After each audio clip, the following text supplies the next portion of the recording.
Bonjour à tous, bienvenue dans cette édition de la mi-journée sur BB24. Les femmes jouent un rôle majeur dans l'économie rurale en tant que salariées et entrepreneurs. Ce 15 octobre, elles sont à l'honneur à travers la célébration de la Journée internationale des femmes rurales. Ce 15 octobre est également dédié au lavage des mains, une journée consacrée à l'hygiène des mains, un moyen pour prévenir les maladies non transmissibles et sauver des vies.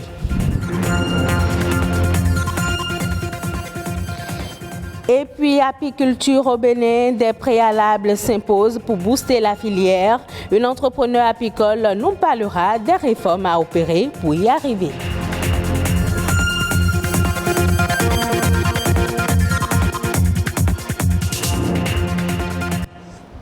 15 octobre, journée des femmes rurales. Elles sont au cœur de l'économie rurale en tant que salariées et entrepreneurs. Elles participent ainsi à la sécurité alimentaire et à l'éradication de la pauvreté. Les femmes rurales sont des actrices incontournables du développement local, nous dit Patrick Adjagbojou dans cet élément.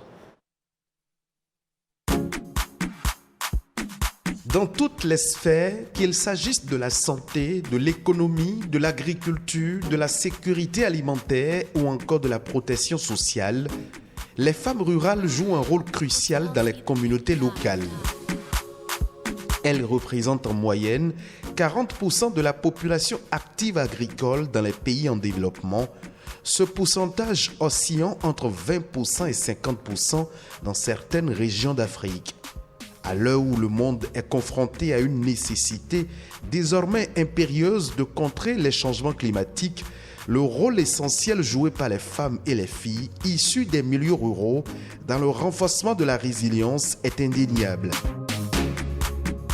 Depuis décembre 2019, c'est encore les femmes rurales qui sont en première ligne dans la lutte contre le Covid-19 en tant que travailleuses de santé, soignantes, innovatrice, organisatrice communautaire. En ce 15 octobre, Journée internationale de la femme rurale, ONU Femmes revendique les zones rurales dans lesquelles les femmes peuvent avoir les mêmes opportunités que les hommes.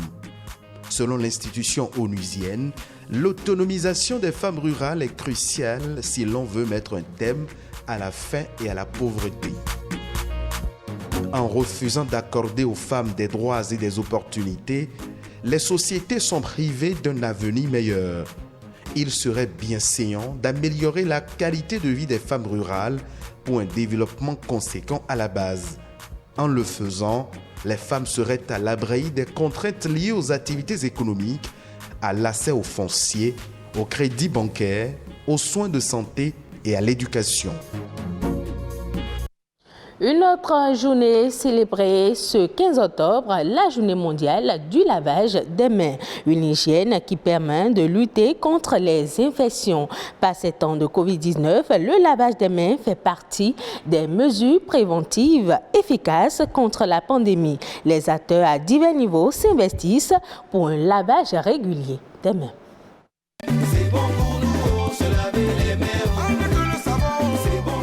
L'hygiène des mains, un geste devenu une nécessité avec la survenance de la pandémie du Covid-19. Pourtant, c'est depuis 2009 que l'Organisation mondiale de la santé a institué la campagne « Un soin propre est un soin plus sûr ». Le docteur Ignace Semouès, obstétricien hongrois, a œuvré depuis bien des années pour l'hygiène des mains. Pour lui, le lavage des mains à l'hôpital limiterait la propagation de maladies et le nombre de mères qui meurent en couche. Selon une étude réalisée par le Centre américain de contrôle et de prévention des maladies, le lavage et l'hygiène des mains est la première des précautions à prendre pour ne pas tomber malade. Une autre étude du centre a révélé que 70% des personnes enrhumées avaient sur les mains les germes infectieux à l'origine de leur rhume. Les mains nous servent à interagir avec un environnement peuplé de micro-organismes, bactéries, virus, champignons, moisissures. Une fois contaminées par ces microbes, les mains les transportent et les disséminent. Une bonne hygiène des mains contribue donc à réduire ou à limiter le risque de transmission de germes responsables de maladies infectieuses telles que la grippe, les gastro-entérites aiguës, les germes responsables d'intoxication alimentaire. Quelques secondes pour sauver des vies, nettoyez vos mains, c'est le nouveau slogan que l'Organisation mondiale de la santé a dédié à la Journée mondiale de l'hygiène des mains. L'année 2020 a marqué un tournant pour l'hygiène des mains qui a acquis une reconnaissance mondiale dans la lutte contre la COVID-19 et plus largement dans la prévention des infections tant de la part des autorités, des professionnels de la santé que du grand public. 2021, année désignée des professionnels de santé par l'Organisation mondiale de la santé, la campagne se concentre sur l'hygiène des mains au moment du soin et incite au soutien et à l'action afin d'assurer la sécurité des soins au-delà du contexte de la pandémie du COVID-19.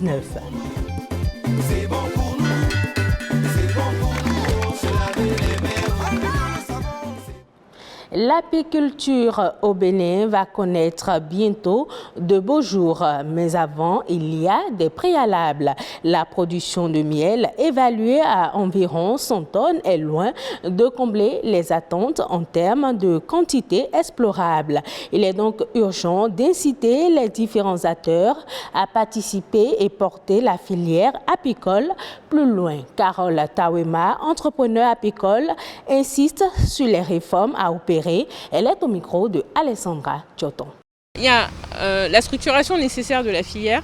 Il est nécessaire de créer une interprofession des acteurs de la filière apicole. Il existe une plateforme des acteurs de la filière apicole. Mais cette plateforme, je pense, nécessite une identification en fait, par métier. Déjà un recensement, c'est essentiel, il nous faut des données. Si on n'a pas de données, si on n'a pas de statistiques, on ne peut rien faire. On ne peut pas avancer, on ne peut pas savoir dans quel secteur a besoin de quoi. Donc il nous faut ces données dans un premier temps, recenser tous les apiculteurs sur le territoire béninois afin d'identifier les potentialités pour le miel du Bénin et aussi la diversification possible des produits parce qu'un apiculteur, peut-être dans une zone où il ne récolte pas suffisamment de miel, mais peut-être que les abeilles ou les ruches, la fabrication de ruches et l'élevage des abeilles sont aussi une source de revenus. Il y a des acteurs qui le font déjà, mais peut-être qui a tout intérêt à les faire connaître de façon à ce qu'ils apprennent à d'autres acteurs et ainsi de suite. La structuration a pour but d'identifier pour ensuite déployer. Et cette structuration n'existe pas en fait aujourd'hui. Il est essentiel de la mettre en place. Ensuite, ça s'accompagne nécessairement avec le développement de la production de filières bio. Quand je dis bio, attention, ce n'est pas nécessairement la certification, c'est dans tous les cas l'identification de la garantie de l'absence de pesticides de synthèse ou d'engrais de synthèse dans un produit. En général, il faut des acteurs qui regroupent et qui ça facilite le travail des apiculteurs parce qu'il faut avoir bien conscience que quelqu'un qui travaille la terre n'a pas forcément le temps ou l'énergie de commercialiser. Il a besoin de partenaires qui vont lui permettre de commercialiser tout en respectant un revenu suffisamment important. Parce que c'est en général là que les apiculteurs perdent en revenu, c'est qu'il y a tellement d'intermédiaires que celui qui est à l'origine en fait ne gagne rien. Donc un intermédiaire qui regroupe, mais avec cette notion de rémunération juste de l'apiculteur. Il regroupe et ensuite il met sur le marché. Donc en général, une bonne filière nécessite 3 acteurs grand maximum. Il faut 3 acteurs grand maximum pour que chacun y gagne suffisamment. Dans la suite de cette édition, je vous propose de suivre en images le condensé de quelques informations ayant marqué l'actualité internationale ces dernières 48 heures dans le monde. C'est une signature de Émile Azopota.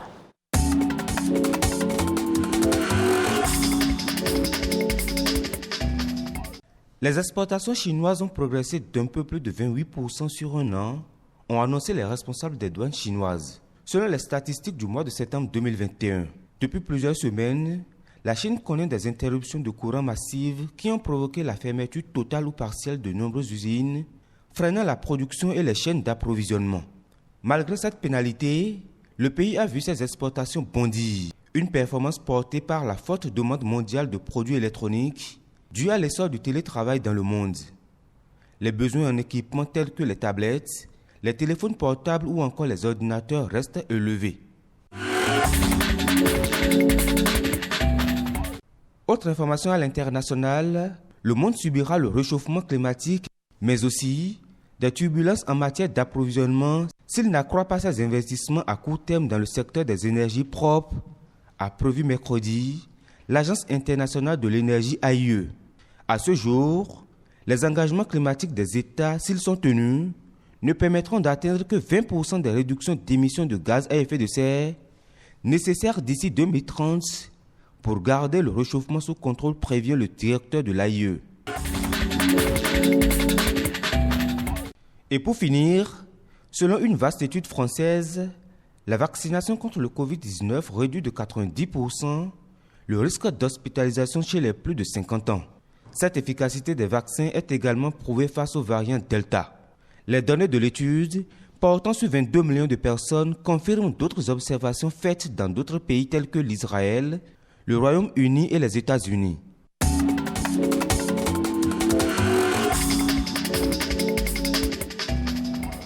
Faisons du tourisme un tour au Cap-Vert pour découvrir les plages au sable noir et les monuments historiques. Dans le pays, les principaux enjeux de l'archipel restent la reprise du tourisme, un secteur fortement impacté par la pandémie du coronavirus. Suivons le reportage de nos confrères de France 24. Avec ses criques sauvages, ses plages de sable noir et ses vestiges coloniaux, Cidade Velha, classé au patrimoine mondial de l'UNESCO, est l'un des trésors de l'archipel. Depuis des mois, la cité attend désespérément le retour des touristes. Braz Andrade possède cet imposant complexe hôtelier. Moins d'une chambre sur 3 est occupée. Le patron accuse le coup.